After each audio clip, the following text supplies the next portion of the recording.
know it's time for you to walk in greatness. Let's murder mediocrity. Free your goals, live out the dream. Now, inspirational perspective. Open your mind to a better life. It's time to live. Let's find your purpose now. Inspirational perspective. Let's slay your goals, let your greatness flow. With inspirational perspective.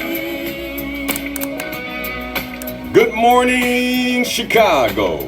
You're listening to Inspirational Perspective. I'm your host, Linal Harris, your very own life coach, right here on WBON 1690 AM, the talk of Chicago.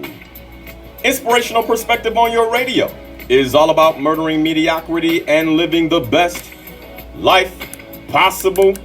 So as I ask you every Sunday morning, are you living the best life possible? And this is the place to be to explore that possibility. Well, good Sunday morning, everybody. November 15th. I think that legit says we have about 46 days left to the year. And 2020, you all, 2020 is coming to a close. And I don't know about you, but hey, when it comes to goals, I don't believe that I just let circumstance get in the way of what's happened, or I allow the situational experience I've had in 2020 to get in the way of my vision. And so 46 days left until the end of the year. And really what I've been looking to do is inspire you in any way that I can and to make it as simple as possible. And that's why we've been discussing the fundamentals of life over the last few weeks. Last week we had Love McPherson on. That was a phenomenal show talking about the fundamentals of relationship. And let me tell you something, if you missed that one, you definitely want to check it out. You can catch it on YouTube now at Linal Harris. That's LINALHARRIS on YouTube. Be sure to subscribe when you're there. But I'm excited about today's show. We're keeping with the theme, you all, of fundamentals. And we're going to be talking the fundamentals of work and money with Attorney Ernest Fenton, who is in the studio with me this morning. Good morning, sir. How are you? Good morning, sir. Phenomenal. Excellent. Now, Attorney Fenton, we're going to get to you in a moment. But I just wanted to set this segment up because we'll be talking, Attorney Fenton and I will be talking work and money. But I asked him to cover it from a different place than most of us think about when it comes to work and money, because I break the four pillars down into these smaller sections. And when I think about work and money, what I think about is financial clarity, right? Financial clarity. I think about a career that's ultimately, hopefully aligned with your purpose, but nonetheless, career. And then last but not least, quality of life. And I asked Attorney Fenton to spend time with us this morning talking about quality of life. In the second hour, we'll get to the career, we'll get to the money. But I wanted to kick it off with quality of life because, you know, when I think about our community, we're so busy having a survival conversation that we typically don't talk about the quality of life that we could live if we brought intention to how we live. And so before I turn it over to you, Attorney Fenton, I want to define in some ways what I think about when I think about this term quality of life, because I know it's something that we haven't talked about.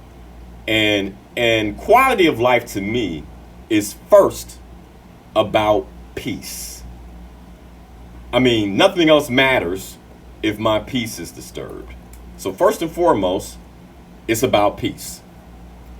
But secondly, this is a peace that only a full connection with our Creator can provide. And that's my belief. And so for me, when I think about my quality of life, everything is centered around like who I am and whether or not I'm serving the purpose that the Creator has put me on the planet for.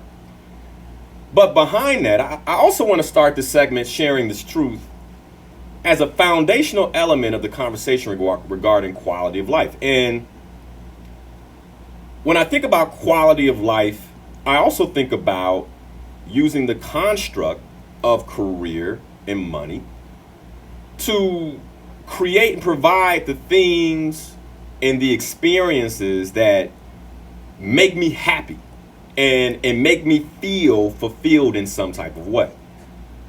And I believe that quality of life is about living a joyful and comfortable life from a place of abundance.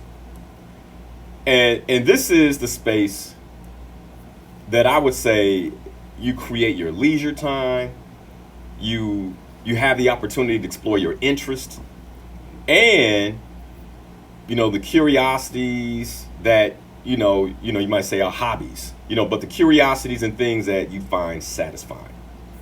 And so a high quality of life allows what I would say the ample ties with the people that I love, while we all create unforgettable memories and adventures together. So I guess in summary, what I would say, Attorney Fenton, and to the audience, is when I think about quality of life, then I would say great things, good times, phenomenal health, and truly loving the gift of life with the people that I'm privileged to love in my life. Quality of life. So, Attorney Fenton, give you an official welcome to today's show. Good morning, sir. How are you? Good morning. Good morning. I don't know why the DJ didn't have sound effects ready. I caught you. I caught him slipping. And I'm excited because I know you're so used to the morning show, yes. Right? So used to the morning show that I got him on the other side of the mic this morning. So, Attorney Fenton, welcome. Thank you. So I just want to kick off with a question. I didn't ask you on purpose when we spoke early this week and last night. Mm-hmm. But Attorney Fenton, do you believe you deserve the best life has to offer? Do you believe that you deserve the absolute best that life has to offer? I believe I do. I believe I do. Okay. Right. So like I would answer that in the affirmative. I would say yes. Mm-hmm. I deserve the best life possible. However, I sort of say I believe I do, and I know I should speak more affirmatively, but I'm just going to be forthright with you. And the reason why I'm not so affirmative in this moment is because if you would have asked me that question, maybe 15 years ago, I probably would have said, yes, I do. Okay. But if I compare my belief system now and sort of the actions that relate to those words now in relation to 15 years ago, then it would be no. Because 15 years ago, I would have been saying yes. But if I look back on me, it would have been a no. I got you. So I'm leaving room, for growth, even still. However, I'll say yes. Got it. Well, I mean, and here's the reason I asked. Because when I think about our community and this conversation we're about to engage in, one, I think it's going to trigger some people. And that's, as a coach, that's my job. I want to get you thinking outside the construct of what you normally think. Right. And so when you say the fundamentals of work and money, most people are like, well, why are we not talking about work? Why are we not talking about money? Why are we talking about quote unquote quality of life? Right. And the reason I want to start there is because everything we do starts with vision. Everything comes down to the vision you have for your life. And when I thought about people to interview for this segment, I went through a list of people. And the person that came to the top in terms of people that I know, because by the way, I know people who are doing extremely well, Attorney Fenton. But when I think about quality of life, right, that's my game. I mean, that's why you're on the show this morning. Because when I think about like these are people who are multimillionaires, but they can't take a break. Right. Yeah. Yeah. You know, like my family and I, we were gone for a day. Like, bro, that was nice. I wish I could do that. You Yeah. can. Why aren't you? Yeah. But that's just not they haven't built the quality of life Right. all the way around. And so when I thought about people who had a high quality of life, you were one of the first people that you just kind of cropped to the top of the list. And so I want to begin to dig into this. Here's my question. How did your thinking throughout your life get you where you are now in terms of quality of life? And let me be a little bit more overt for the audience, maybe people who don't know you. As an attorney, you have your own practice. Yes. And an opportunity to host the morning show shows up to support WBON in that way. Yeah. You make a decision, okay, I can do that. That means you have options, sir. Right. Not everybody could say, oh, you know, my day job, I'm going to cut the hours at my day job, especially as an entrepreneur. Right. I'm going to cut the hours I use running my business, and I'm going to host a morning show. Furthermore, you and your wife take beautiful trips to different parts of the world. Yes. I'm not talking for a day or two, No. but you'll go for an extended period of time. And so what I know that requires is some intention. It requires some thought. And it also exhibits what I believe is a high quality of life when you have options. Right. And so, first question I have for you in terms of, and then we're going to get into the fundamentals of how you've created this. But what would you say is the first step to creating this type of life? Well, maybe the first. I think all the steps sort of go. They all happen at the same time to a certain extent. But if I had to say, okay, what's the first step? I think the first step is you have to be mindful of what is quality of life. Okay. I think a lot of people, what happens is that we mistake what are the means with the ends. And so quality of life, many people believe like quality of life is money. And so they're they think the money is the goal, right? They think business ownership is the goal, right? And I'm like, no, business ownership is not the goal, and money is not the goal. Like, ownership may be a means to the goal, and money may be a means to the goal. So, and then you have to say, okay, well, what does quality of life look like for me, right? And I think you need to put some parameters around it. And I think the parameters have to be reasonable, like reasonable from the standpoint of they have to be in alignment with your actions. So tell me a little bit more about what you mean by that. Reasonable parameters that align with your actions. What does that mean? Yeah, I'm like, I can't say my quality. I can't seek quality of life that includes a private jet when I'm operating a mom and pop store. Got you. So what I hear you saying is that I have to be, in some ways, realistic about what quality of life may look like for me. Yeah. And how I can maintain that long term. Yeah. Well, the maintenance is another part of it. I think a lot of people, they just go out and they're setting what is at the time unrealistic expectations. And so and that's okay. Like, you can set really big goals, but then your actions have to be in alignment with your goals. So you're almost setting yourself up for disappointment, because you could perhaps reach a goal, but you won't know you're at the goal. You won't experience the quality of life, as an example, if you have not established that point as your goal. And one of the reasons we're having this conversation, ultimately, because when I think about our community, most of us are setting goals for revenue. Right. We're setting goals for work to get to the next title. Right. I know a lot of people who are setting goals to at least I want to get out of the corporate space. I feel trapped. As an African American, it doesn't feel comfortable, but how do I create the revenue? So when we think about working money, typically it always comes down to money. Right. And where I'm looking in terms of the reason I wanted to start with quality of life is, how do we begin to gain clarity on a way of living that provides enjoyment, peace, and fulfillment, and options? Yeah. Let me talk about the money piece. I've said it a lot. you have to know your number. Yeah, I've heard you say that. People don't know their number. And then also, like, people create numbers based off these objective standards. Like, Right. they're looking at Jay-Z and Beyonce, and they want to set their number based on Jay-Z and Beyonce. And I'm like, okay, if you do that, you're in trouble, because it's like 0.00001% are going to hit that goal. Right. So you got to find something greater than that. And this is not me saying lower your standards. It's me saying find out what really makes you happy. In coaching, what we say is not everybody has what it takes to basically come up a steep gradient. Right. So as a coach, when a person's working on their goals, I have to figure out how to lower the gradient, right? Right. You know, so and some people come off like that. They be like, I want to be the next. I've had somebody say, I want to be the next Oprah. I'm like, okay.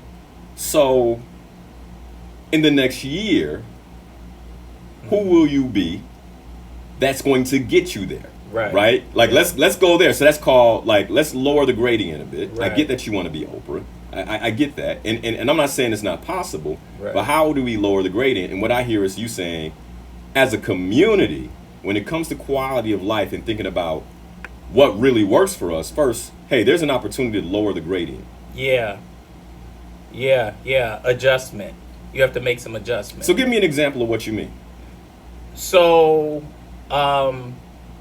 as an example, let's say I started out my law firm, and it never was my goal, but let's just pretend it was. Let's just say my goal was, I'd like to have, 10 attorneys working for me. I'd like revenues of, $10 million. I want an office down wherever. And so let's just say, like, all right, based upon my actions and based upon the compromises that I would have to make to get there, and let's just say I figured that out, on my pathway or my journey to that point, and I'm like, okay, it's too great of a sacrifice or compromise. Maybe it's hurting me in other areas. So I'm like, maybe I don't need 10 attorneys. Maybe I don't need to make $10 million. But here's the issue with that. If you don't understand like what the goal is, you won't be able to make the adjustment. Because if you think the money is the goal, how can you adjust from the goal, which is clear, $10 million? Right. But if I didn't assign the goal as a dollar amount per se, and I said, you know what? I want to be impactful. See, I could be impactful making $10 million or $500,000. Right. I want to be, a expert in my field. I want to be the go-to person.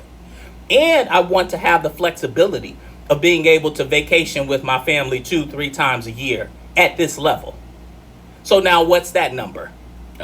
So like we create the number, and then we assign ourselves tasks. No, I think you should like assign yourself tasks and then figure out what that number is too. Like you can work from the other direction. So what I hear you saying is that it's not just about the money, but it's also like, okay, I want to make an impact, but at what cost? Correct. You have to balance. At what cost do I want to make that impact? Yeah. And in your case, what you're saying is, well, I do want to travel.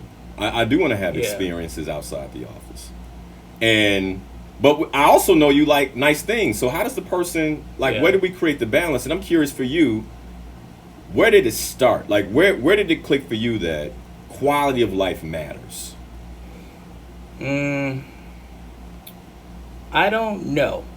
But if I had to look back on the time, because I think I always had that in mind. I always lived quality of life, right? Even when I was making sacrifices, for me, it still was in alignment with my quality of life. And maybe it was more so future quality of life. So it made the current sacrifice not seem like I was compromising my quality of life. Got you. But it probably clicked. It really clicked for me like 30s.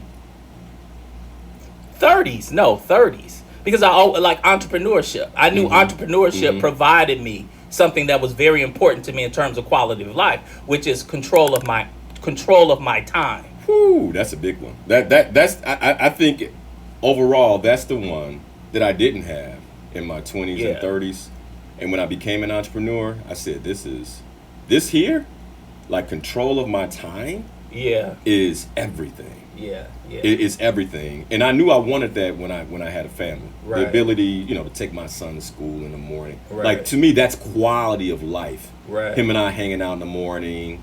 It's kind of, we Yeah. don't have to rush. Correct. We can yeah. saunter off to school. Those type of things. Right. And I hear you saying the same thing. Now, for me, Attorney Fenton, reading your book, and by the way, Attorney Fenton is also an author. If you haven't already, be sure to grab his book, F***CK, The Odds, Bet on Yourself and Win. In your book, you talked about, and I shared this on Thursday on your show, when you saved, I believe, $11,000 something when you were in the military at the age of 19 years old. Talk about that. Like, why? What would have a 19-year-old? Oh, that's perfect.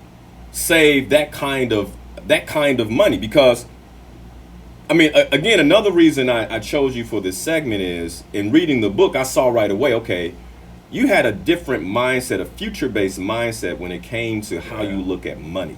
Yeah. So I'd love to hear a little bit about why you saved that money and how that impacted your quality of life early on. Yeah. It's two important messages in that. I think the first message I got in that is, when I was saving that money from 17, I started at 17 years old. Okay. And it took me until 19 to save, roughly $11,500, I think it was. $11,500 while I was in the military. One, quote unquote, I had to compromise my quality of life during that time frame in my life. Got you. And I get that. I've had to do the same. So there are some sacrifices of quality of life in your effort or on your pathway to achieving the ultimate or overall quality of life. Got you. Right? Right. Like your ending quality of life. So that's one. Which we will talk about, because I think often we don't think about legacy and quality of life, not just for us, but those that we love upon our demise. Yeah. We don't think about that. You happen to be an expert in that field in terms of, as an attorney, I definitely want to cover that before. Yeah. And so, you nailed it, because I had the intention of, when I left the military, that I wanted a high quality of life that included transportation and fun and a relative level of financial freedom while I was in college. And so that money allowed me that. Let me tell you, this is profound. I don't think I've ever said that. Well, maybe once, but passing. And that laid the foundation for my future success, because I made that sacrifice from 17 to 19, understanding when I'm in college, I want transportation. I was able to put $4,000 or $5,000 down on a brand new 1990 Hyundai, no air. Had to roll the windows down, $9,900. But it was yours. It was mine. Right. My car note was $132, I believe, a month, which I could afford because I had the GI Bill for $300 a month. And then I hustled with my father on the weekends, right? So I didn't have any financial woes through college. And I had fun, Linal, because I was able to buy a motorcycle for $2,500 from a young lady named Liz. Shout out to Liz. So I had a brand new car, which I've never had a brand new car since that time. Think about that one. That's the first and only brand new car I've ever had in my life. I don't think I've ever driven. I've never bought a brand new car. That's the only one I've ever bought. Ever. Okay? Yeah. So I had a car, a motorcycle, I had money left over, I had the GI Bill, so I didn't have the pressures of having to work for anybody. I still was able to go shopping. I worked part-time jobs. And so my quality of life through college was phenomenal. It was high, which allowed me no financial stress in college, which allowed me, in part, to focus on my studies. It laid the foundation. So what I just heard in that, Attorney Fenton, is that you sacrifice quality of life, 17 to 19. Yeah. So you could experience a higher quality of life. Correct. While in college. Yeah, and I have not looked back. I've had one dip from there. I had a dip. I had some moments. But college, my quality of life was phenomenal. So would you say that you've been intentional about the quality of life that you have today? Yeah, I would have to say. In what way? Tell me, like, how have you been intentional? Because I want to get to the fundamentals in a moment.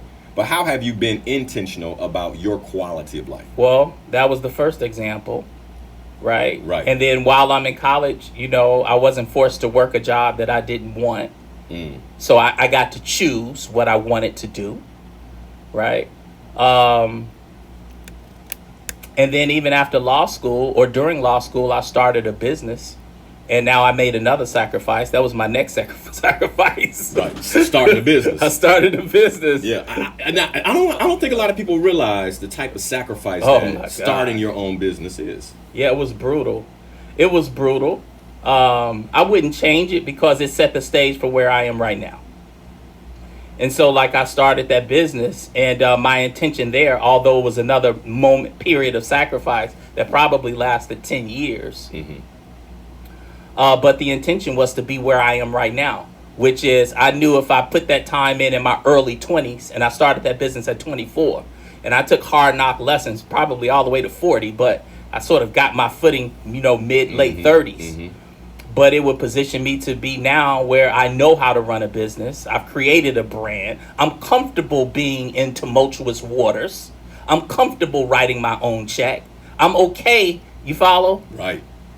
At a relatively early age. It doesn't even occur to me I should have a job or someone needs to write me a check. That doesn't even make sense to me. And that's one of the things. Another reason I wanted to have you on the show, because you've been an entrepreneur for how many years? Basically my entire life. You've never held a job with someone else. Part time, nothing full time, permanent. How has that impacted you? I would say just that. Now that's quality of life for me. Yeah. So that's the big quality of life for me, and that quality of life is the peace knowing that I'm able to kill and survive and eat well off everything I kill. Yeah. That I can go out into the wilderness and come back and feed my family. That's power. That's quality of life for me. Got it. Now, I know you and I have had some more intimate conversations, and I'm not going to get into that, but I know where you're looking to go. Yeah. Right? And part of that for you is taking your quality of life to the next level. Right. And so, for listeners, what would you say are the top 3 fundamentals for setting up a high quality of life? For someone listening who's listening to this conversation saying, oh, that's nice that you guys can talk about that. And by the way, we're talking about it because we both believe everybody has access if they're willing. Right? So, what would you say are the top 3 fundamentals for creating a high level quality life? Yeah, the first one we've already mentioned. I wrote this one down. Do not confuse the objectives with the goal or the means with the end. Okay. Or the means with the end. So break that down for us. Your quality of life is not how much money you have. Don't do that. Please don't make that mistake. You're going to regret it. But it takes money to live. That's not the end goal. Money can't be your end goal. And if you think money equates to quality of life, you've already lost the game. All right, so then, Attorney Fenton, please help me. Because I've been told, from all my life, even in school, that it's about money. As a matter of fact, you want to get a job that makes the most money. So you're telling me, no, that's not true. Now, you want the job that'll support your lifestyle. And it's your lifestyle that creates the quality of life. So you just need to know that goes back to what your number is. See, people are trying to assign or come up with the measuring stick of their personal quality of life based upon objective standards.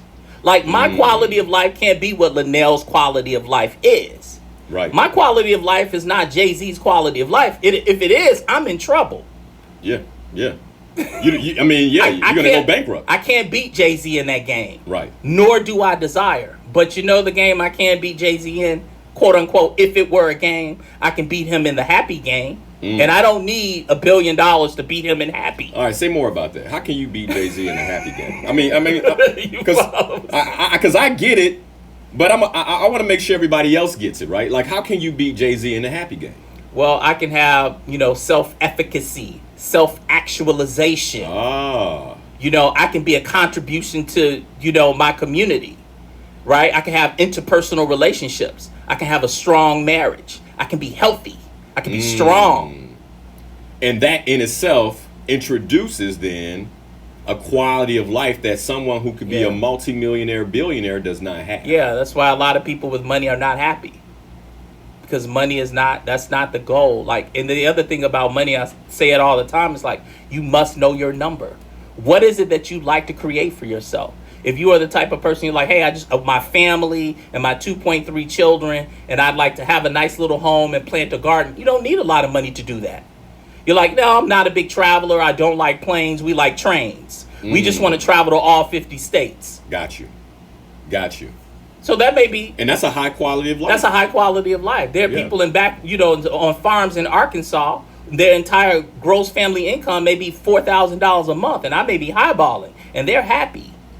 Yeah. Well, I mean, there's research that says that many people outside the United States who do not make close to the amount of money that we make are happier than we are, because they have more moments with family. Right. They have more moments to be, right, just at peace. Yeah. And the work that they do is integrated into their community. So they know that I make an impact. If I'm the fisherman, everybody in the community eats my fish. Right. And so I know I feed the community. Yeah, I know I'm making an impact. And that's Right. that creates a high quality of life for these people. So that's the first one. The first fundamental. What would you say is your second fundamental for creating a high quality of life? You have to have some level of integrity. Oh. Like, you have to know how to say no. And you got to know when to say no. And you got to know when to say yes. Because the environment will inform you that you should be doing something else. So give me an example of what you mean by that. So like the environment may say, hey, Attorney Fenton, you can make another $1 million in the next 5 years, right? Right. And I'm like, huh? How can I make another $1 million in the next 5? How can I add $1 million in the next 5? Well, all you have to do is partner up with that law firm. Ah, okay. And enter into this marketing campaign, and then, they have the infrastructure and the resources, and they're going to pay you X, and then you'll split the profit. And so why wouldn't you do that? I mean, why that's more wouldn't money. you do that? It's more money. Yeah, but then that may disrupt something else. That may disrupt the time that I have. And then it also may disrupt the relationship that I've created with my community. So, like, that's why it's important to know your number. Because if money, I keep going back to money, because I think a lot of people get thrown off by the money piece. And so, like, so if I didn't know my number, right, I'd be like, maybe I haven't, or if I had a number that wasn't in relation to actually what I desire in terms of quality of life, I may think that I need that extra $1 million. But I know, Linal, and this is how I've arrived in this moment, I don't need the extra $1 million. So wait a second. You would actually turn down an additional $1 million in revenue a year to maintain the quality of life you have right now? Well, yes. Although my example was $1 million over 5 years, but yes, okay. I would. Okay, $1 million over 5. But even $1 million in a year. But $1 million over 5 is even less attractive to me when I think about my quality of life. Right. I mean, yeah. But if you tell a person, okay, well, the numbers don't quite 200,000. Oh, yeah. I'll add 200,000. If that's going to disrupt my quality of life, right. Well, thank you. Right. Yeah. But I wouldn't do it for $1 million. So then, what would you say is number 3? I mean, your third fundamental for creating a high quality of life. Here. Your tools. You have to have a well-equipped toolbox. All right, tell me about it. So, a well-equipped toolbox. Yeah, you have to have a well-equipped toolbox. What do you mean by that? Like, you have to have the fundamentals of your craft down. You have to have health. So you have to have an exercise regimen. You have to build strong relationships. You have to have integrity in those relationships. You have to have saved some money, because money does play a role. Money is a tool. So, right. And, self-awareness. So you need a toolbox. Got it. So, and it's interesting because one of the things that I wrote down in terms of the definition of quality of life and you just nailed them, right? Health, Right. mental dexterity. Right. Because my mind's not right, I can't have a high quality of life. Right. Right. Right. My relationships have to be Strong. strong. That's critical. Right. Because my by the way, my wife's mood can shift my quality of life. in the moment, Correct. right. Correct. And when I say mood, I'm being a little facetious, but Right. like if I'm the one that's disrupting her mood, then my quality of life is not going to be there. Yes. But then not just that, but I feel fulfilled by my career. I'm making money with integrity, so I can sleep at night. Correct. And I know my life's purpose, and I feel spiritually sound. Yes, that's it. And so when you say toolbox, it sounds like those are the things you're putting in the toolbox. You have to have you have to have the tools in your toolbox. That's critical, people. That's critical. So we aren't taught these things, Attorney Fenton. I mean, and even like this conversation is a new conversation. I haven't really heard anybody talk about Right. quality of life, not even coaches. Right. I mean, they talk about overall transformation of your life, but not the full round quality. Hey, I can help you increase your business. I can help you get healthy. You know, these type, but full round quality of life. Can I put some let me put some context to it. Please. And this is a share. This is the stuff Linal asked me for. Yeah, yeah. And and here's the other part. And contribution to Linal. Shouts out to Linal for even like creating this type of forum, because these, like Linal, I wake up some mornings and I can't believe I'm me. You follow? I do.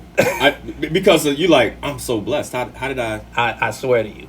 How did I? I just, create my wife this? thinks I'm crazy. Partially true.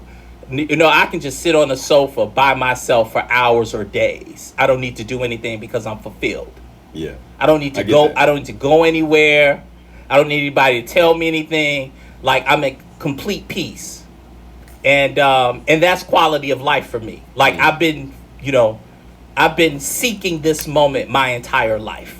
And that's probably why I share the way that I share and try to, educate people on the information that I have. But I'm saying that to say this, is that it's possible. Because a lot of us don't believe Hands it's down. possible. Hands down. I believe that. But that's the thing. You have to believe. That's, if you notice, I started with the question. Let me go back to it. I want to make sure Yes. that I say it properly. But the question that I started with was, do you believe that you deserve a high quality of life? Yeah. And do you believe that you deserve the best life has to offer? Yeah. But I had to fight through that. Yeah.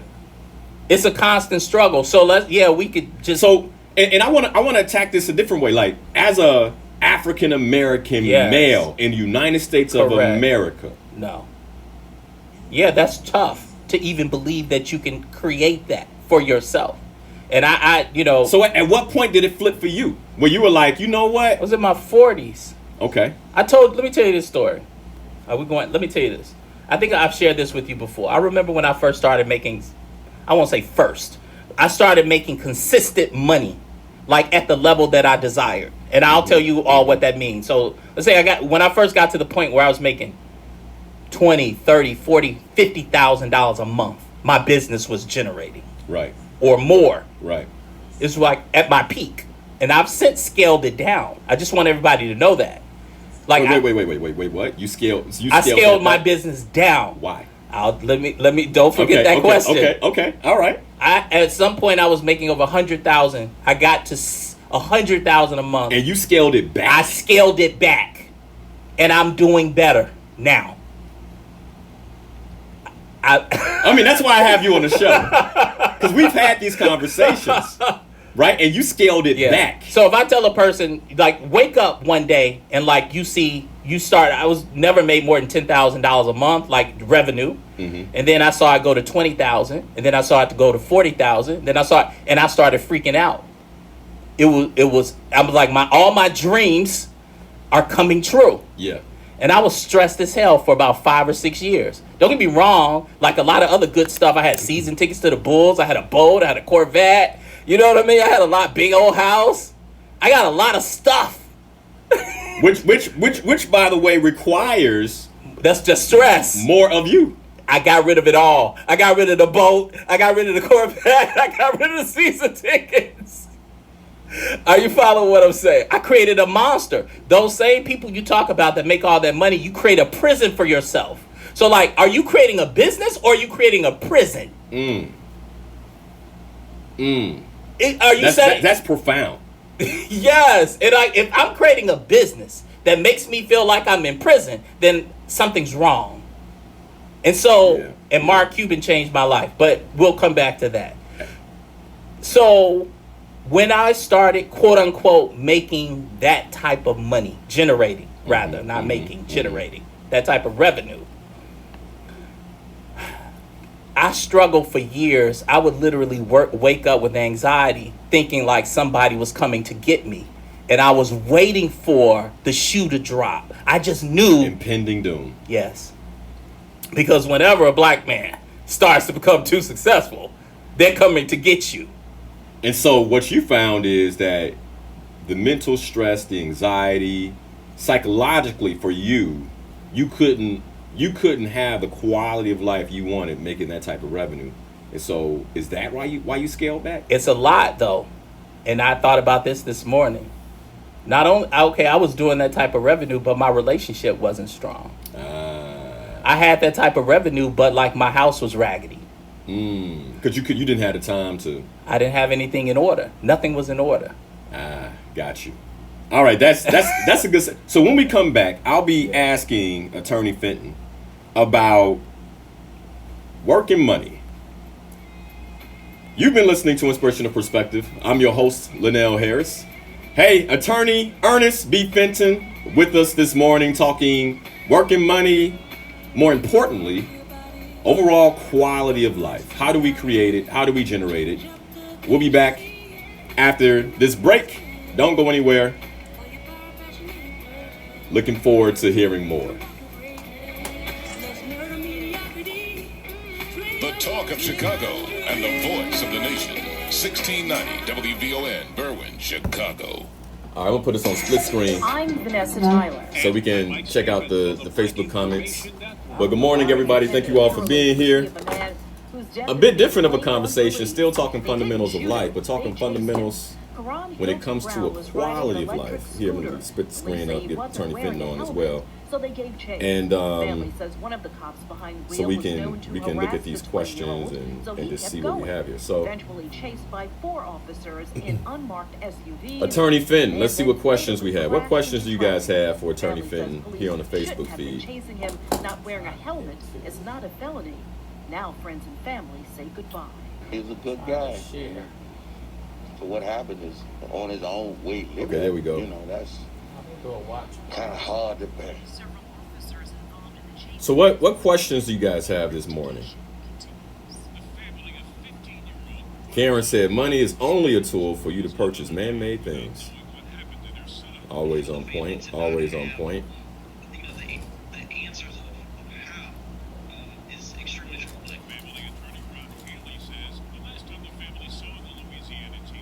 Ooh, are you creating a business or are you creating a prison?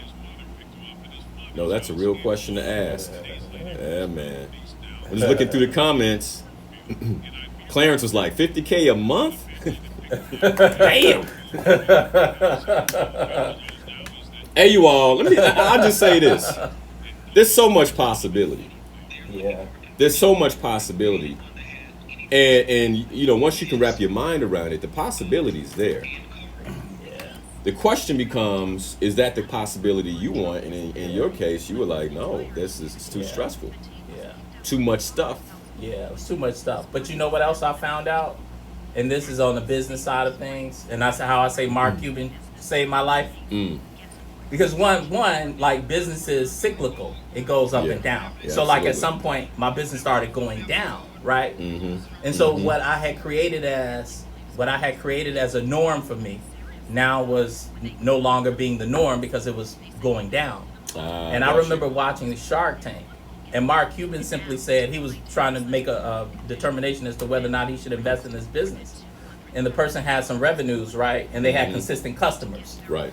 And all Mark Cuban said was, if you can scale your business, if you have something that you can scale, you have a business. That's all he said. And I promise you, the weight of the world left my shoulders. Because what he told me in that was, Ernest, you have customers. And you have consistent business. You don't need to make 70, 80,000 a month. You can make 30. Just scale it to where it supports it. And so then I didn't have to do that. And I just readjusted things around me. I cut out some things and I got right back. I settled in. To a point where you could be comfortable. Yes. Got you. And you had options because, Yeah. I mean, just to kind of be transparent with you guys, Attorney Fenton have talked about, the role he plays on the morning show. And I told him, I'm like, I couldn't afford to do that right now. Where I am, I couldn't afford to do that, to cut my morning off. And it would infringe on my quality of life, the opportunity I have to spend time with my son, but also those big time morning clients that in many ways carry my business, right? So I'm like, nah, I couldn't do it. But he's in a place where he can, and that's one of the reasons I want to have this conversation with you. So let me see what questions, any questions you guys have. You guys, most of you all know how we do this. If you had a question earlier, I didn't see it, please copy and paste it and put it here. I see something here. How do you get past past mistakes you made that cost you dearly? Since he's asking, as a healthy elder, still working, creating, but haunted by past mistakes. You know what I say to that? And I don't know how, per se. But you know what I say to myself? I practice having a short memory. So people say like having a long memory is a good thing, but it is not for everything. Certain things you need a short memory. So my failures, I make it short. Disappointments, like if someone disrupts me, if someone says something I don't like, I'll tell myself, forget about it. I don't tell myself 2 or 3 times, just forget about it, forget about it, forget about it. And I'll say, within 30 minutes, you won't even remember. So you instruct yourself. So in many ways, you create your peace by basically dropping things that create momentary trauma, or things that are going to disrupt your psyche and ability to focus. Correct. Yeah. So it sounds like your advice to her is you might want to forget that you made that bad mistake and forge forward. Well, I have a different one for her, and this also is forgiveness. Forgiving yourself. Yeah. Yes. For like if it's something small, minor, like someone, oh, I don't like your shirt. You're mean. Forget about that. Like the big mistakes, like forgive yourself, right? Resolve it within yourself, and then move on. Got you. Yeah. Got you. So let's see if we have any other. The other part. The best way to forget about a mistake. What's that? For every one mistake you make, go out and do three great things. Do 3 things that work. The best way to forget about a mistake is to bury it with success. I like that. I like that a lot. I bury my mistakes. With success. I bury them. I love it. Yeah. Here's another question. How do you start to figure out your goal for how much money you actually need? That's what we're getting to, right? Yep, we're getting there. So hold on, Pat. We're getting there. Yeah. This next hour, we're going to be talking about money in particular. Yeah. Someone said they really want to know what you mean by what's your number. We're getting to that as well. We're getting to that as well. So Leslie, we're getting to that. Oh, here's another good one. Let's see. How do you stay level-headed in the process? I spend a lot of time alone. Like, I don't call it meditation, but it's a form of meditation. I talk to myself constantly. I'm constantly reaffirming myself. All day long. All day long, I'm telling myself, and then I'm working on my toolbox. You could say whatever you want to say, but you got to show up and do the work. I can talk like what I'm going to do in the gym. Like, oh, when I get to that gym, you know, those weights are in trouble. That's what I'm telling myself. Right. But then when I get there and the weights are like, okay, now 'Cause I'm still gonna be 50 pounds. Right. Right. now I got to Right. fight those beasts. Yep. All right, we're coming back. You know what I mean? Like I'm kicking those weights butt today. Right. Right, but they're still gonna be 50 pounds. Right. You know what I mean? Matter of perspective. Yeah.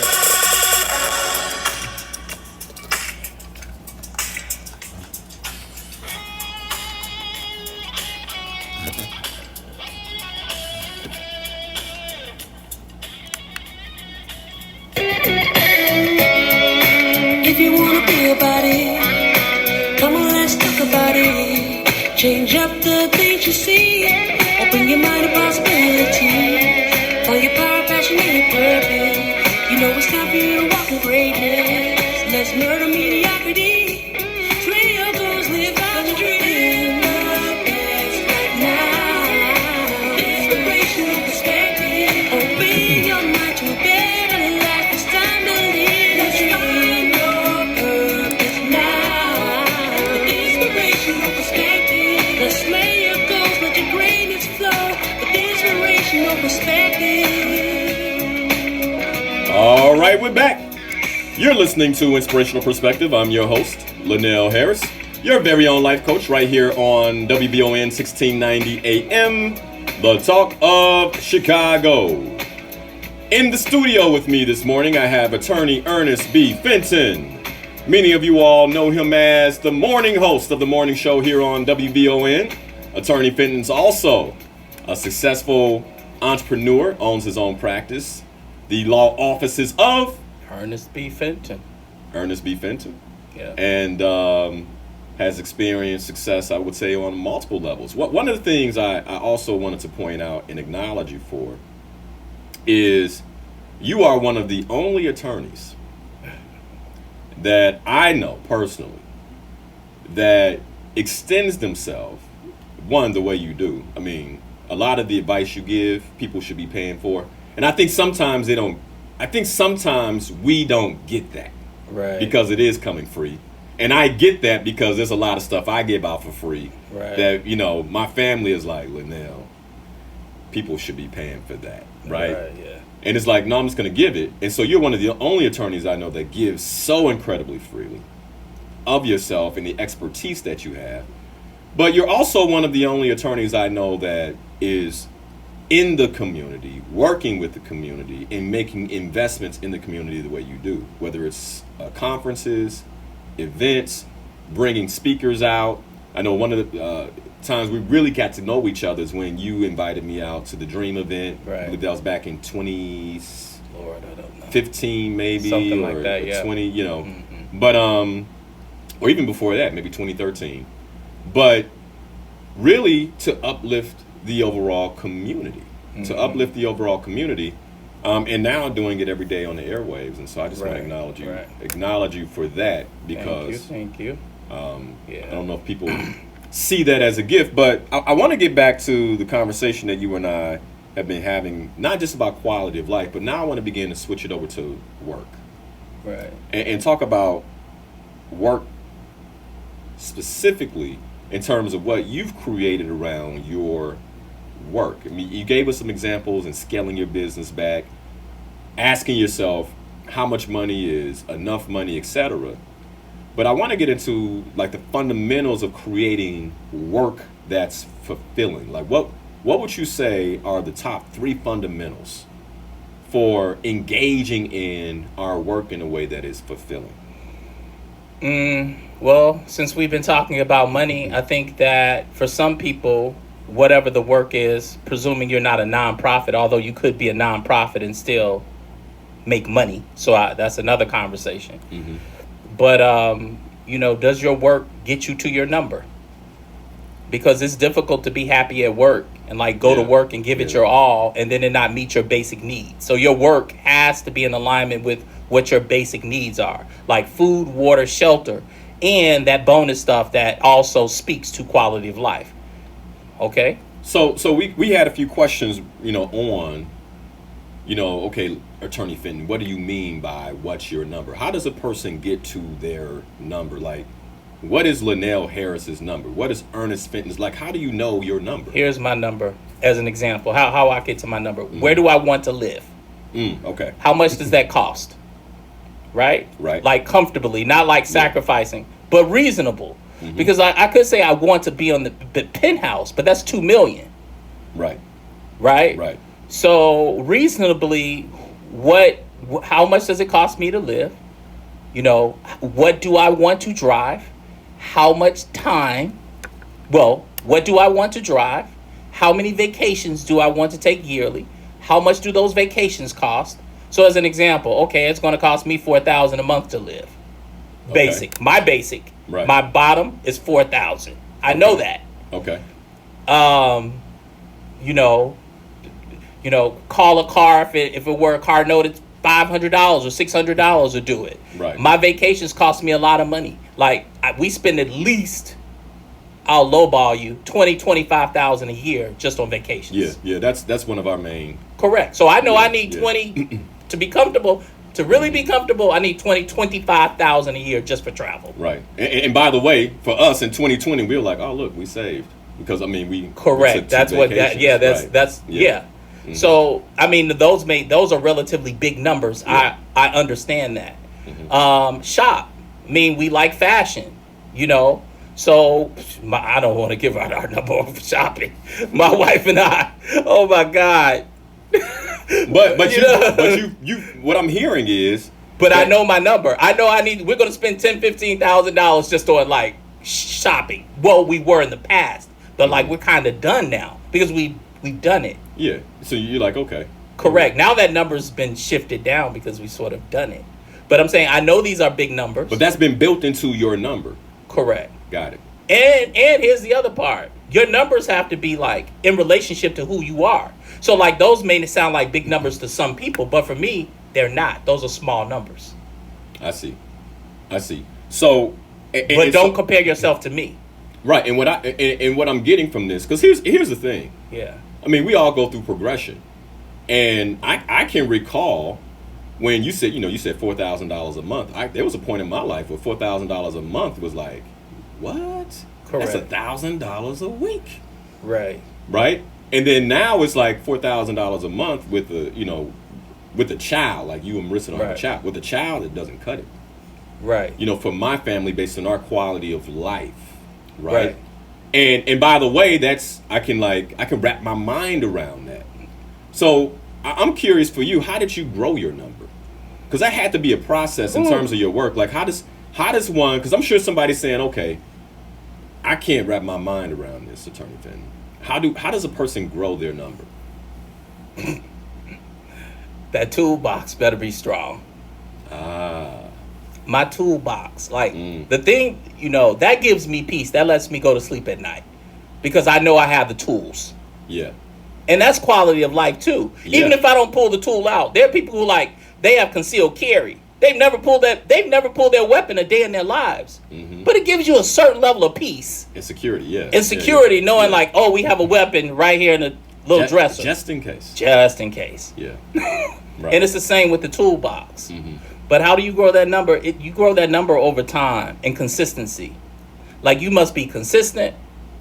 They say it's not like a lot of people brag about how hard they hit, but very few people talk about how well they can take a hit. Yeah. And on the struggle side, though, hold on, let me adjust that a bit. Because on the struggle side, I think oftentimes we talk too much about how well we take a hit. But we don't talk about how well we can punch. So you got to know how to punch and you got to know how to take a hit. Got it. And, but time, people, it's going to take time. I see small business owners, people who are working, young folk who just got married. And they're like, oh, I'm going to be a millionaire in the next 5 years. I'm like, good luck with that. And if you do make it, chances are you won't keep it. You're going to lose it. You're going to lose it. Why do you say that? Like, why? I mean, because I know for me, this is a conversation my wife's probably going to be like, no, you didn't. But this is a conversation her and I have. Like, so I'm like, don't do it. Don't do it. babe, we got to we gotta, like, for instance, you know, so we're thinking about a new home. And she's like, man, this is what I want. I'm like, don't you think we should grow into that? She's like, right? But I'm looking at, okay, so right now on the property we have, I got my arms around that. Right. And so she's not thinking about comfortable. She's not thinking about, okay, we buy a home that's bigger than the home we have, sitting on an acre. Now I'm like, okay, how do I get the grass cut? Right. Like, okay, how much is the heat gonna cost? Right, yeah. How much does it cost to cool that home?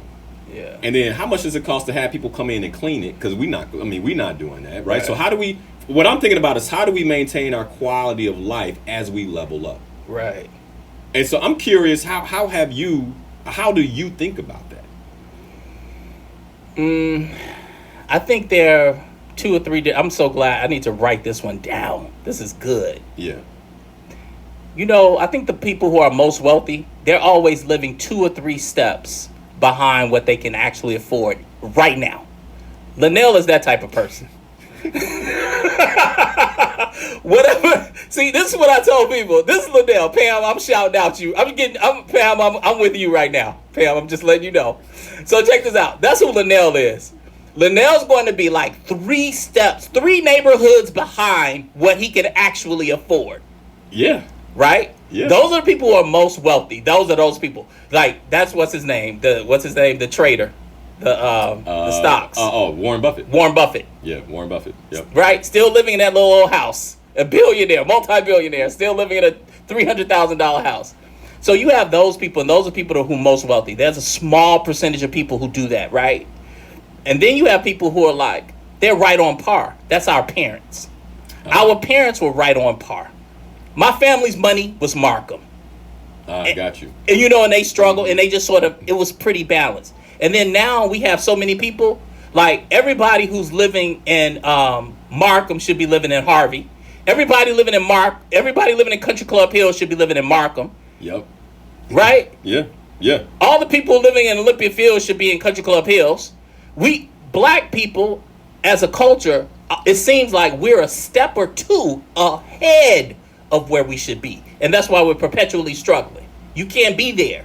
You can't be there. You need to stay even or behind what you can afford. So I've always stayed a half step or 1 step behind what I can afford. Got you. And here's what I'll tell you. For me, staying a few steps behind. Linal's 3. I'm a half or 1. but Pam is let's go. But can I finish? Yeah, no, Pam is good for me. Can I go to Pam's point and my wife's point too? Yeah. This is my wife. Yeah. And this is what I've learned, Linal. Mm-hmm. Every time I leveled up, yeah, like I'm about to level up again. Like when I bought my condo, I was like, ooh. I was comfortable where I was. I paid off my mortgage. Right. I had no mortgage. I was 40, early 40s. I had no mortgage, 4,000 square feet, living in an acre. Right. I could have sat there and rode it out, Linal. Right. But you know what that doesn't do? It doesn't challenge you. Doesn't challenge you. You need the challenge. I agree with that. You need the challenge. You need the challenge. Don't get too comfortable. Yeah. If you're comfortable, you should be pushing yourself. So then when I stepped out, I said, let me step out and level up to where I am. I stepped out, and guess what? And I was just having this conversation with my cousin yesterday. What was 85% of my capacity from a financial standpoint in my head 6-7 years ago is now no challenge. It's now 50% of my capacity. Right, I get that. So when you take 1 step ahead of where you are, if you have the tools, you're going to not only catch up, you're going to surpass that point. So you got to project yourself beyond your own discomfort level. Got you. And when you say project yourself beyond your own, like you have to be able to see. What I'm hearing you say is you have to be able to see yourself there. Yeah. So what is, but look, I put it in terms of a percentage. So I'm like, right now, what's your stress level with where you are in terms of your living arrangement? I'm speaking to people generally. So let's just say $3,000 is like, woo, like I can do it. I'm not going to miss a payment, but like I got to be on my toes. So let's call it 85%. I don't think you should be at 100. That's too much stress. That's where many of us are. Like we're pinching every penny to make that 100. Yeah. You should be like 80, 85. Yep. It's a little uncomfortable, but not too much. Linal, people like me and Linal, we want to be at 50. He don't even want to feel it. He doesn't even want to know it's there. I don't want to think about it. I really don't. I want to pay my bills, go on vacation, do the things that I'm doing, and we still have a huge cushion. Correct. But guess what? I think with that, I think you should get a break. Like, because I needed a break too. Mm-hmm. So it's like, I don't think everybody should be revved up to 85, 90 all the time. Right. I think you may just be like, you know what? Just let me get a break. And then, Well, because I lived that when I was in corporate America. there you have it. And so as an entrepreneur coming in brand new, I respected the fact that I was in a new space. Right. And so as the revenue came in, I'm like, yeah, okay. Yeah. But let's just maintain. Right. Right? Because it's, again, 2020. Right. There you have it. 2008, 2009. Yeah. And immediately my Correct. business and Pam's business took a hit. Correct. Now imagine if we were out at 85, 90 of our stress level. Whew. Exactly. I wouldn't be able to do the show. Correct. You'd have to grind. I'd be like, hey, Correct. Yeah. yeah. Yeah. So I would just say to people, find out what your tolerance level is. Mhm. Like, people come to me and say, hey, should I do this or do that? Well, first thing I need to know, what's your risk aversion? Right. And like your risk aversion, like you have a small child. So your risk aversion should be, generally speaking, less than mine. Yep. You should be higher. You're low. Low You risk. have a low Low risk aversion. Yeah, now that Legend's born, low Correct. risk. You have a low risk aversion. So know what your risk aversion is, right? But so it's a balance. So it's a balance of resting, being at 50, 60, 70% of your tolerance level. And then at some point you want to step beyond where you are if you have the right tools in your toolbox and ready to do that. So I want to ask a question then about legacy, because you in some ways you just assessed our community and you said, hey, most of us are living within, like, right on the mark of our means. No, most black people are beyond their means. Beyond their means. Way beyond. All you black folk, I'm telling you straight up, you need to scale it back. Because most of us are like at 100%.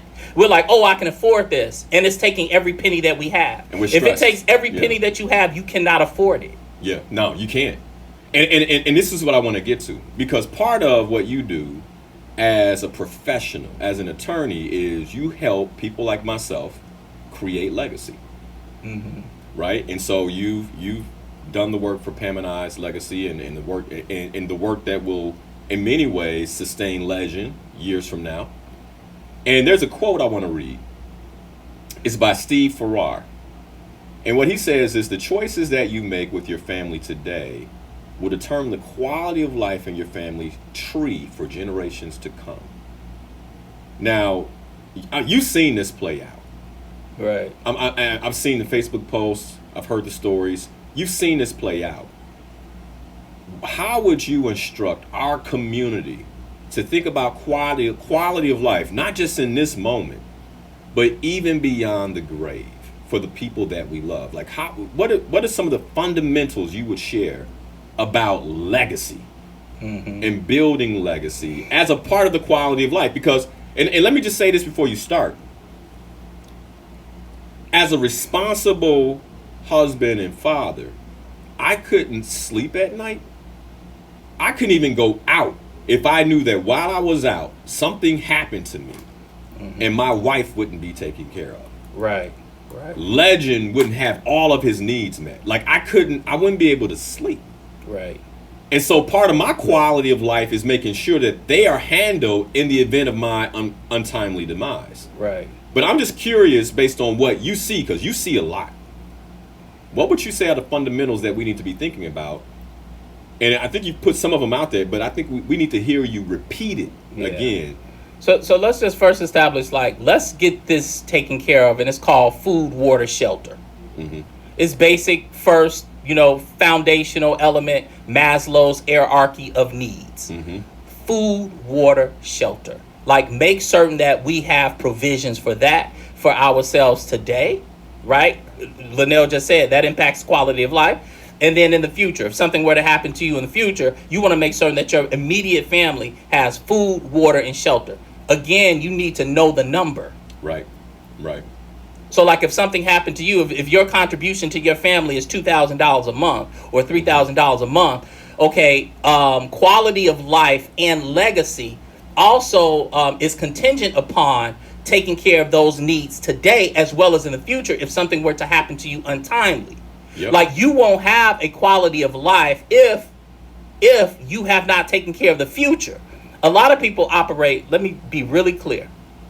You can't sleep in part, not because of what's happening today. It's because you know subconsciously or consciously that you have not planned for tomorrow if you're not here. Absolutely. Like, and because one of my strengths is futuristic. I'm futuristic. Right. And because that's how I think, then my quality of life would be disrupted. Yeah. If I couldn't get on the plane to go do business, if I knew, like, if something happened to you, if something where happened would your to family me, be? what would happen to Pam and Legend? And you know how simple that is to resolve for most of us? It's a life insurance policy. There we go. It's that simple. Well, is it? Well, no, because psychologically, emotionally, many of us are not prepared to take that quote unquote simple step, which then implies that your toolbox, you're missing some tools from your toolbox. You're missing the emotional tools. You're missing the sort of futuristic tools that you need, like those concepts of legacy, purpose. You're missing some tools. Well, and then let me say this, because for me, this would probably blow some people's minds, but my insurance, like the cost of mine, is a mortgage. Right. You get where I'm going? Like, the cost of my life insurance is a mortgage. And so maybe that's one of the reasons why I'm 3 steps. Correct. But that's your personality. Yeah. But for the average person, just for a basic 30, 40, low 50-year-old person, 20s or two as well, like, it could be $50 a month. You can get like $150,000 term life policy. That's true. That's true. So, like, one of the things I'm begging everyone to do is to make certain that you have a life insurance policy. It's that simple. So now you can go to sleep knowing if something happens to you, your child will be taken care of. I got to say this. If you don't, call my office, 312-899-6245, because my mother is a licensed insurance agent, and if you're looking for somebody you can trust, I will definitely refer you to her. Yeah. Yeah. 312-899-6245. But let me say this too about legacy. Legacy doesn't happen when you're dead. Hear what I'm saying. Linal, thank you for this, because you made me think about it. Yeah. Because otherwise I'm going to put this in my next book. Legacy is not something that happens when you die. And stop pretending that your children are your legacy. Because most of us have not established our children as our legacy, and it's a cop-out. Yep. What it is a cop-out for you not creating your legacy while you are here. Your children do not create your legacy. You create your legacy while you are living. Yep, I believe that. It is manifested. It is transferred. Through your children, if your children are properly prepared. I believe that. And here's the other thing. Yes. I believe that we can kill our own legacies in our death by what we didn't do. Correct. Well, you're going to have a legacy. Right. Yeah. Oh, yeah. But it could be, in my case in point, is I know someone who had a phenomenal legacy while they were alive. A giver, someone in the community helping, and then when they passed away with no life insurance, people were like, wait, what? And so a lot of the words, a lot of the things they left behind are now null, right? Because there's a lack of respect. Yeah. Like, wait, your wife is struggling? Your children? Like, wait a second. Wait, what? But you taught us. Wait, what? You get where I'm going? Yeah. And so now the legacy is null. Who is carrying forward Nelson Mandela's legacy? Who's carrying forward Muhammad Ali's legacy? His estate. No, you. Who's your hero? Who's your hero? My personal heroes? Yeah. I mean, Muhammad Ali is one of them. Okay, so you're carrying it forward. I see what you mean. Yeah. Yep. But again, Muhammad Ali's legacy is intact, in part because who he was across the board. Yeah. Well, what I'm saying is, like, one, I also want you to think about your legacy in more broader terms. Mm-hmm. Yeah. Yeah. Because even, like, your children, people think like their children are going to live 100 years beyond them. Yeah, no. Are you following me? Mm-hmm. So I think we're too myopic also in terms of what our legacy is. Got you. Like, So, or you can think of it in varying degrees. You can think of like, okay, the close up, the interpersonal, well, not interpersonal, but your more intimate legacy, and then you can think of it, your less intimate, outside, broader legacy. Got it. All right, so I wanted to hit legacy as a fundamental. Let's switch to money. So when you think about money, and we're going to be spending a lot of time on money on the show, because I get that money's one of those real slippery, difficult topics to really grasp. You start talking money, people get confused. Like, what? Wait, what'd he say? It's easy to get blown away by one person's number versus your number. Right? What would you say are the top 3 fundamentals that you brought into managing and making money throughout your business career? One is I'm always mindful from a business standpoint, that is. Mm-hmm. I'm always mindful of how my actions translate into dollars when I'm in business mode. Like all of my acts, not all, but my acts, the intent is to create $1. Like I'm mindful of, if I do this, then what happens from a dollar standpoint, in addition to the other things. So what I'm hearing is that you're like, when it comes to self-efficacy, the actions that you take as an entrepreneur, you're always present to. Yeah. How is this going to translate? Yeah, when I'm in business mode. And I'm going to give some people some examples, especially people who are listening who know me. Like, my time creates money. Right. So, like, I have to watch my time. So, like, people are like, oh, Attorney Fenton, you didn't return my call. Or, Attorney Fenton, I sent you a message through Facebook. I'm like, you really think I have time to respond to your message through Facebook?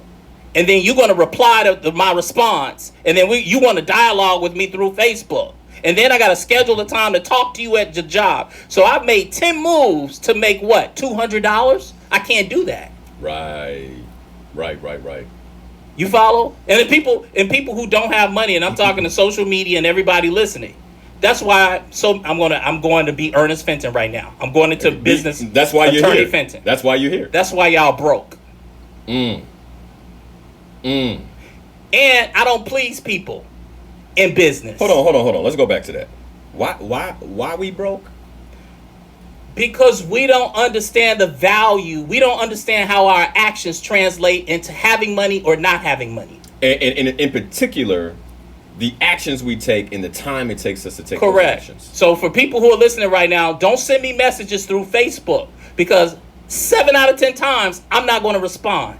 And if I do respond, I'm going to respond with, contact my office at attorneyernestfenton.com, which you should have done in the first place. And that's why so many people are broke.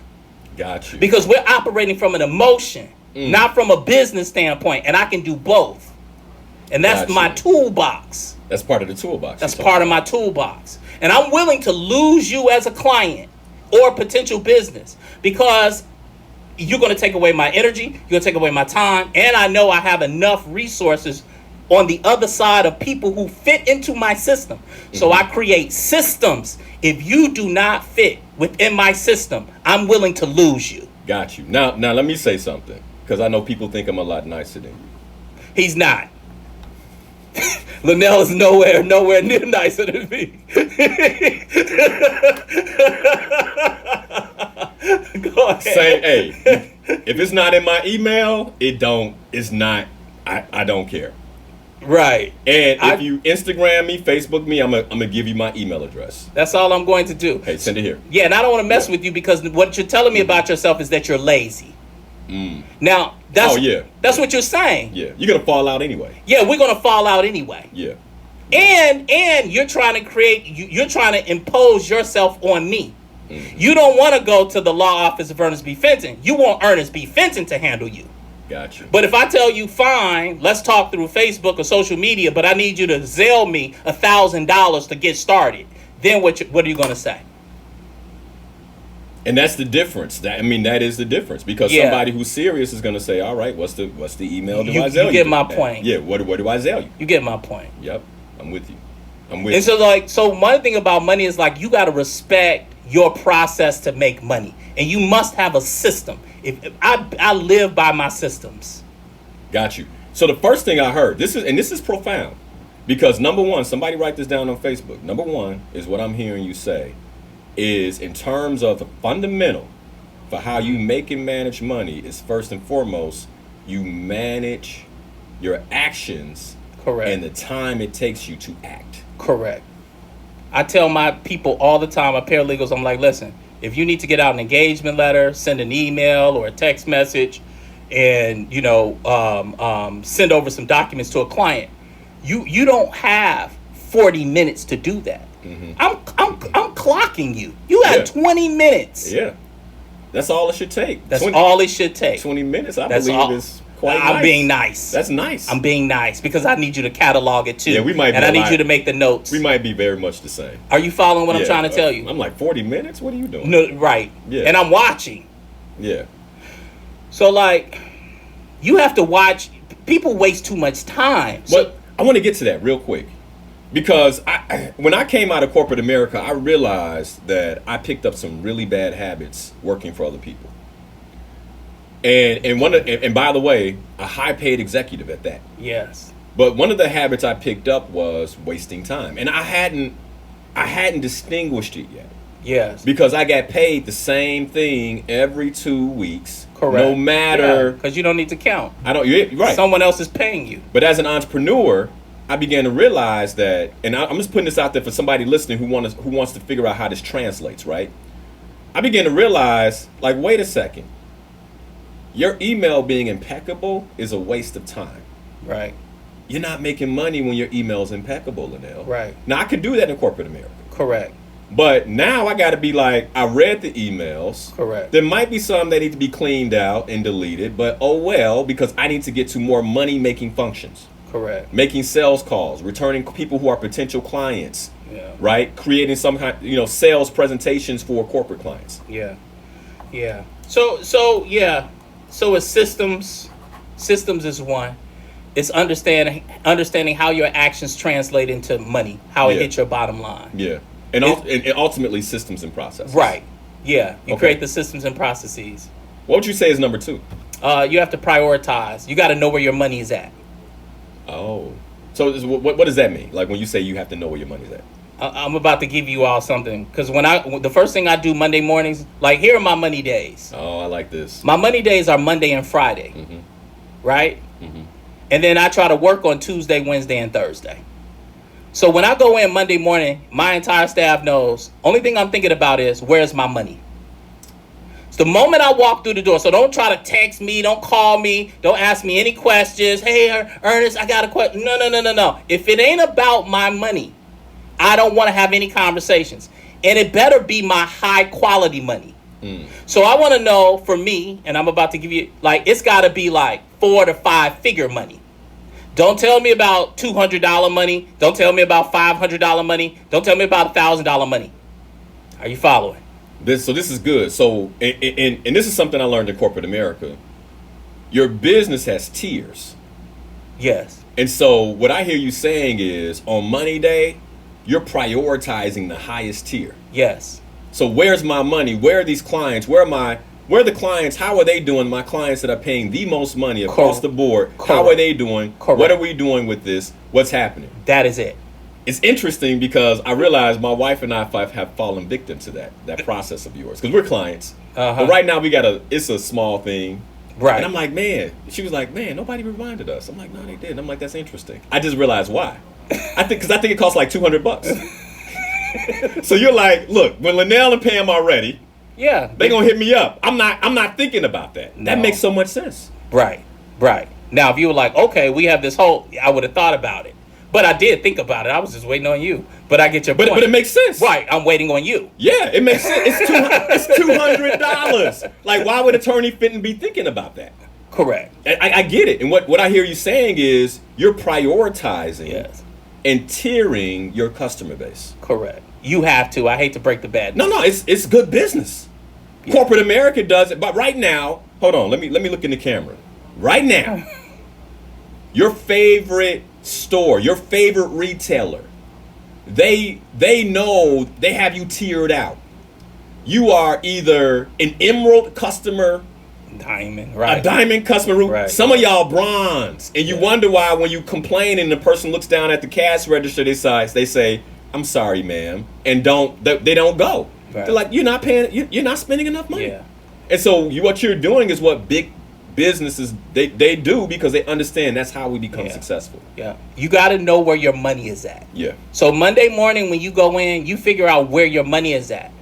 So if it's a current client who's paid us a nice bit of money, I need to touch that person. And then I get a touch in. And I try to touch you. Or if you're a potential client, then I need to touch you. Or you're a high value client, Linal, I don't care if it's $200, you're still a high value client. So I still want to touch you. We we sent a text to Pam. My Pam said, "Hey Pam, what's going on?" But we were waiting on you all. But you get my point. Exactly. But I still touched you. So, and then Fridays is my money day because I want to collect. So whatever I have not collected through the week, come Thursday, like afternoon, I'm like, okay. I look at my numbers. I say, okay, we haven't hit that number. So I was harassing my paralegal who's like my assistant. Like Thursday, I was like, we haven't hit our number yet. So the other thing is like, you have to define what your numbers are. Like, how many clients a week do you need? Yeah. And see, and this is also what quality of life, because I already know my number. And if I get past my number, great. So if I'm like, my number is five new quality clients a week, right? And then I know I'm going to have 2, 3, 4 second, third tier clients. I don't even count that. That's just cream. I'm only looking at every week, I need 5 high quality, quote unquote, clients, right? And so, and I benchmark, and then that's it. I got it. And it's clear. It's clear. So that's priority number 2. I mean, fundamental number 2 is setting your priorities. And setting your priorities around, really, your client base. And this right here is gold for entrepreneurs. Yeah. Because I think a lot of us are making mistakes when it comes to our business because we're spending much too much time. By the way, Wasting I have it. time. I mean, it happens. And I'll give you an example. And I love everybody that supports me. Don't get this wrong. But I'm just giving a business example. So I have tiers in my business. I have corporate clients that they're paying the bills, hands down, right? My corporate clients are paying the bills. Then I have one-on-one clients. They're tier 2, right? Because they're spending time, they're spending money to spend one-on-one time with me. And then I have individuals who are in groups, right? That's tier 3. And then I have members of like the Slay Your Goals community. They're paying $37 a month. I'll have a member emailing me every day. You'll spend more time on that person than a corporate client. I'm not replying. right. I can't. Yeah, you can't. And what you were saying is if they say, well, I'm canceling my membership, I got to take that hit. And here's the thing. I firmly believe because of the value of that membership that it's going to hurt you more than me. More than it's going to hurt me. $37. Yeah. Pam spent that when she stepped out the house last night, plus some. Right. That's created for you, not for me. Yeah. And so I can't go back and forth with you. I can't get on the phone with you. Yeah. And that's what you're saying. We're speaking to something much higher, which is everybody's not your customer. There you go. And you can't make everybody happy. And it goes back to the question of the young lady made. You have to have a short memory. So when people send me a message like, Attorney Fenton, I don't want to, work with you because you didn't call me back. But you know what half of those calls mean? They really mean I didn't call them back. They didn't want to talk to my paralegal. I'm like, you're talking to me now when you talk to my paralegal. Right. Because you're paying that person. I think we forget. So my point is like, you got to be willing to lose some people too. So that's when the emotional piece in the toolbox come into play. That's a good one. That because I think sometimes as entrepreneurs we take it personal, and then I'm obsessing about the 2 members that left. Correct. Versus making sure that I'm fully prepped, ready, and present. For the corporate client and to be fully present and clear for the one-on-one client, right? And the same thing I said before, I bury my bad experiences with good experiences. Got you. And let me just share this too.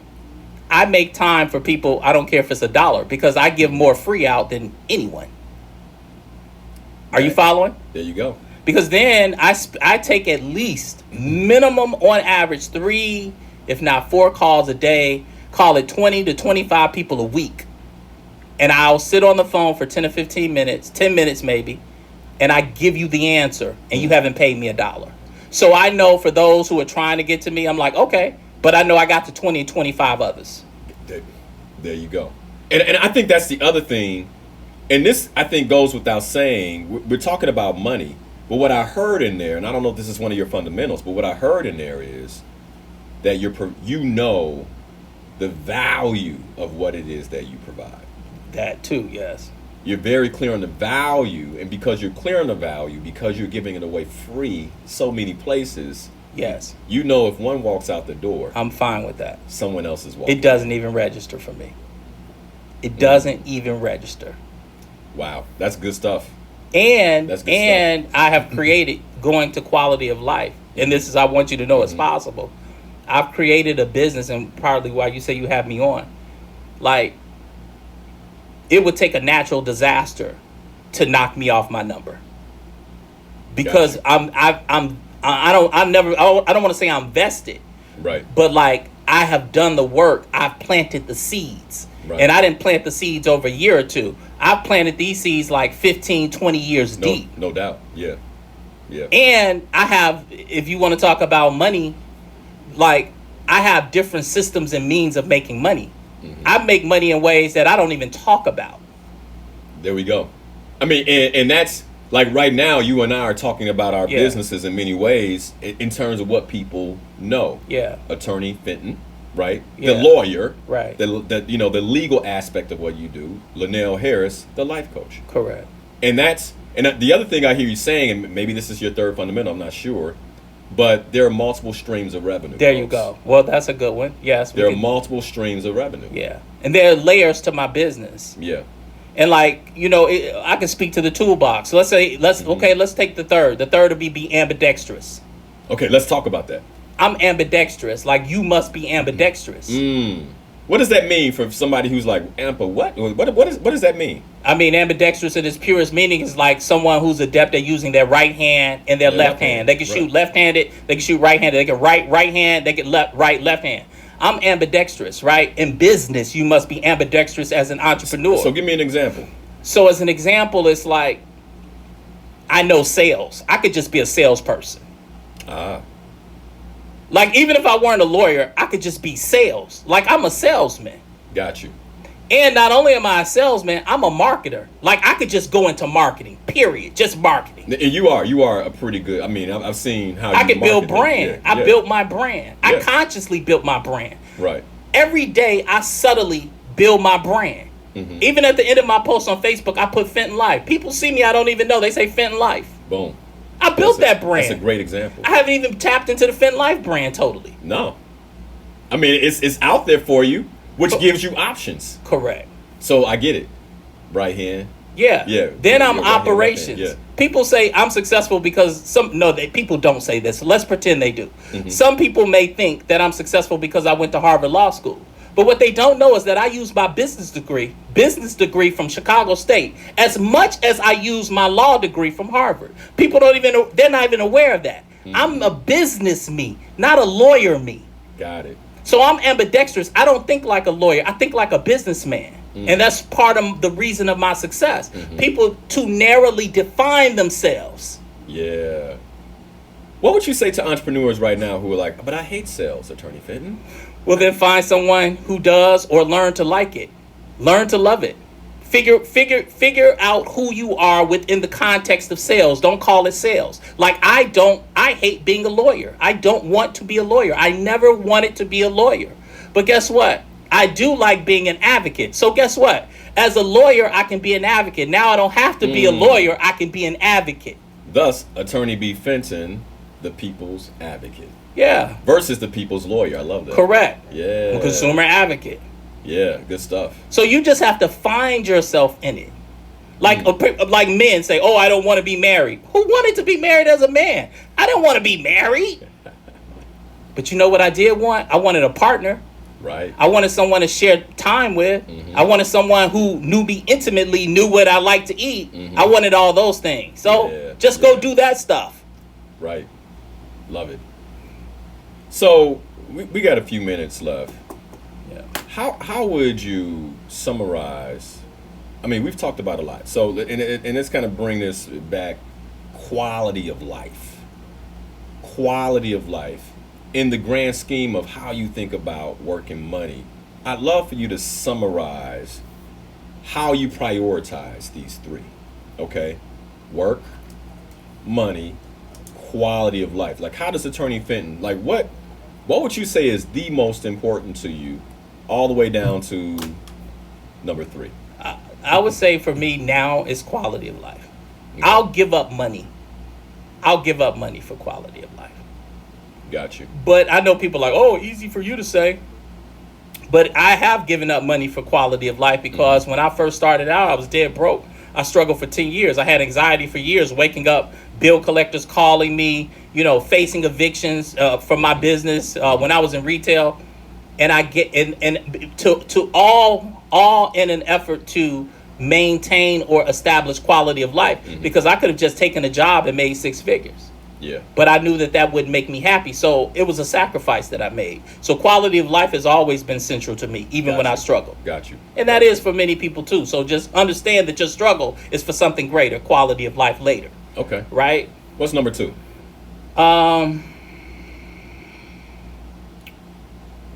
Maybe, I don't like money. I would just say money. Maybe resources. Money. Resources. Okay. I don't like the term money.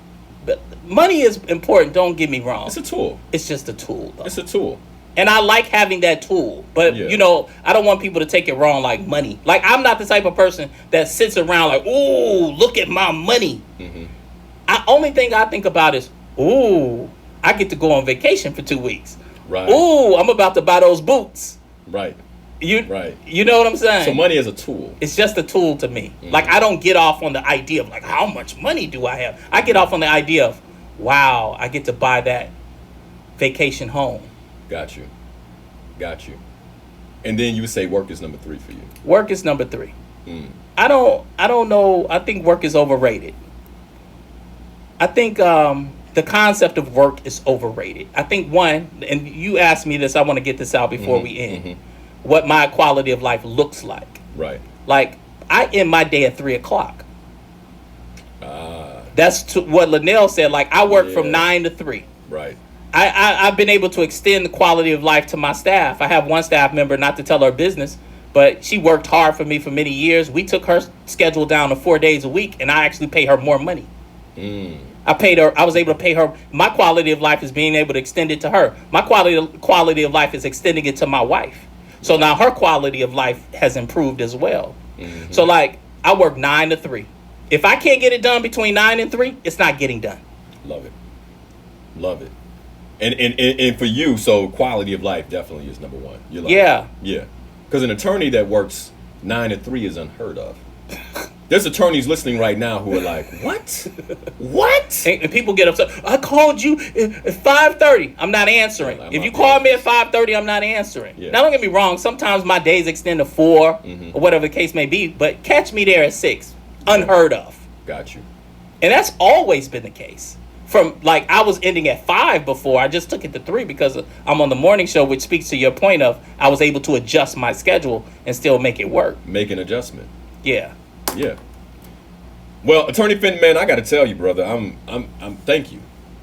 One, thank you for your transparency, but thank you for the wisdom, man, the nuggets you dropped, and I got a lot out of this segment, and for myself, and because I mean, it's great to talk to other entrepreneurs, but it's great to talk to other entrepreneurs for me that have a high quality of life, because that's what Pam and I ultimately we're both entrepreneurs as well. That's what we're shooting for. And how do we create a high quality of life? If I were to share my top 3, I think I learned something from you today, because I would say quality of life, work, then money, because I really enjoy my work. Right. I mean, I really, really, and that's one place I feel like I've been blessed, is to support people. I don't feel like I'm working. And one of the other things I had to learn before this segment is that, and you spoke to it in a really powerful way as one of your 3 fundamentals, is that my actions are in alignment. They got to be in alignment. And and because I love my work so much, there was a point in time in my life early on where, as a coach, I was giving it away. Oh, you know what? Just give me a call. I'll spend an hour with you. Or I'll give you a free session. I don't give free sessions anymore because I've learned that, you know what? No. And part of what helped me with that was getting married and her being like, they're encroaching on my time. Correct. Did you get paid for that? Because they're encroaching on my time. That's right? integrity all around. And then having a son saying, as much as I would love to give this to you, I gotta charge. I gotta charge. But I just want to thank you for coming in this morning, because you're going to be right back here tomorrow morning. For sure. 6 a.m. 6 a.m. Attorney Ernest B. Fenton. Yeah. Everyone, any last words, and how do people follow you? Oh, I'm on WVON 6 a.m. to 9 a.m. so they can catch me tomorrow morning. Social media, Facebook is good. I just cleared out some spaces. I got about 20. I cleared out about 40 friends last night. You know. So you can accept 20 new friends. Yeah, I got about 20 or 30. Y'all better jump on it. But I vet them before I accept them. Of course you do. So social media, you can go to my website, attorneyernestfenton.com, attorneyernestfenton.com. You can check out my podcast through my website. All right. Attorney Ernest B. Fenton, everyone. Once again, thank you for being here. Hey, here's what I'll say. If you're not joining me every Monday for the free coaching webinar series where we further discuss these segments, then you need to make that happen. You can register for free at linalharris.com. You best believe that's an action that I'm taking that benefits you, but it also benefits my business. And it allows me to do the work that I love, but make sure that you're showing up every Monday at noon. If you want to be a Slay Your Goals member, but you haven't read the book, go to slayyourgoals.com, download the book, Attorney Ernest B. Fenton.